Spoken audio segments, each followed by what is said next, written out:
আজকে আমি হঠাৎ করে কোথায় ক্যামেরা করতে গেলাম, তাহলে চলো ভিডিওটা প্রথম থেকে শুরু করা যাক। হ্যালো গাইস, কেমন আছো তোমরা? আশা করি তোমরা সবাই ভালো আছো। আজকে তোমাদের জন্য নিয়ে চলে এসেছি নতুন একটা ব্লগ নিয়ে। তো আমি সকালবেলা ঘুম থেকে উঠে গেছি, আর দেখো আজকে এত রোদের জন্য আমি ঘেমেও গেছি। তো গাইস, আমি এখন রেডি হয়ে গেছি দোকান যাওয়ার জন্য। তা আমি এখন যাব দোকানে। আর অনেকদিন পর আমি এই লাল কালারের জামাটা পরলাম। তোমরা অবশ্যই কমেন্ট করে জানাবে যে আমার এই লাল কালারের ড্রেসটা পরে তোমাদেরকে কেমন লাগছে। তো গাইস, আমি এখন দোকানে চলে আসলাম। এখন আমার দোকানে যা যা যাবতীয় কাজ আছে সেগুলোকে আমি এখন সেরে নিব। তারপর আমি এই মেশিনটাকে লাগিয়ে নিচ্ছি, কারণ এই মেশিনটা আজকে ভাড়া যাবে, সেই কারণে আমি ফটাফট করে এইটাকে লাগিয়ে নিচ্ছি। তারপরে আমি ফটাফট করে ক্যামেরাগুলোকে রেডি করে নিচ্ছি যে মেমোরি সাপোর্ট করে কিনা, ব্যাটারিতে চার্জ আছে কিনা, সেগুলো সবগুলোকে আমি একবারে ঝটপট করে চেক করে নিচ্ছি। তারপর সেই মেশিনটিকে এই ভাইগুলো নিতে চলে আসলো, তাদেরকে আমি এগুলো দিয়ে দিলাম আর চোঙাগুলোকে দিয়ে দিলাম। আর আমি যেখানে ক্যামেরা করতে যাব সেখানে এই ফটোটা যাবে, সেই জন্য আমি এটাকে ফটাফট করে রেডি করে নিলাম। আমি যেখানে ক্যামেরা করতে যাব সেখানে ফোন চলে আসে, সেই জন্য আমি ফটাফট করে ক্যামেরাগুলোকে নিয়ে বার হয়ে যাই দোকান থেকে। এখন কাজের স্পটে যাব। তারপরে আমি ক্যামেরার কাজে চলে আসলাম। তো তোমাদেরকে বলা হয়নি যে আমি কি করতে ক্যামেরা করতে এসেছি।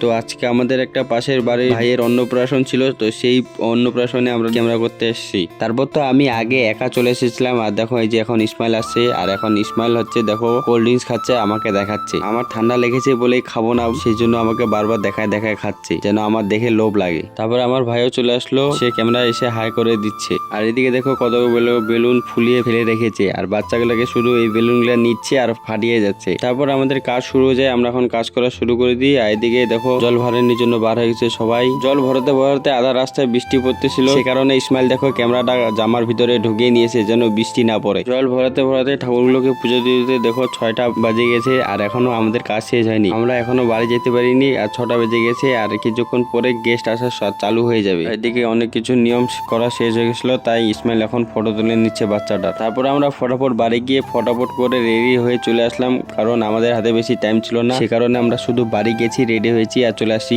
আর আমাদের বাড়ির পাশে ছিল বলে সেটা পসিবল হয়েছে, নাহলে সেটা পসিবল হতো না। আমাদের লেট হয়ে গেছিল বলে ফটাফট করে আমরা ছাতাগুলোকে এখন লাগিয়ে দিচ্ছি। তারপরে ছাতা লাগাতে লাগাতে এদিকে ভিড় হয়ে যায়, কারণ 7টা সাড়ে 7টা বেজে গেছিল, আর গেস্ট আসা চালু হয়ে গেছিল, সে কারণে অনেক ভিড় লাগে। আমরা যেখানে কাজে গেছি সেখানে জায়গাটা খুব ছোট, আর সেখানেই কফির স্টল, ফুচকার স্টল, আর পাশেই ছিল স্টেজ, আর আমাদের ছিল ক্যামেরা করা। খুবই চাপের ব্যাপার হয়ে যাচ্ছিল। এদিকে চারিদিকে দেখো কত লোক, এত লোক যে এই ভিড়ে আমাদের কাজ করা খুব অসুবিধা হয়ে যাচ্ছে, তাও আমরা অনেক কষ্টে কাজগুলো করে নিলাম। তারপরে কাজ শেষ হওয়ার পর এখানে দেখো কতগুলো খাবার সাজিয়েছে বাচ্চাটার জন্য। এখন বাচ্চাটা এখানে বসে ফটো তুলবে, তাই জন্য আমরা ফটাফট করে ফটো তুলে নিচ্ছি।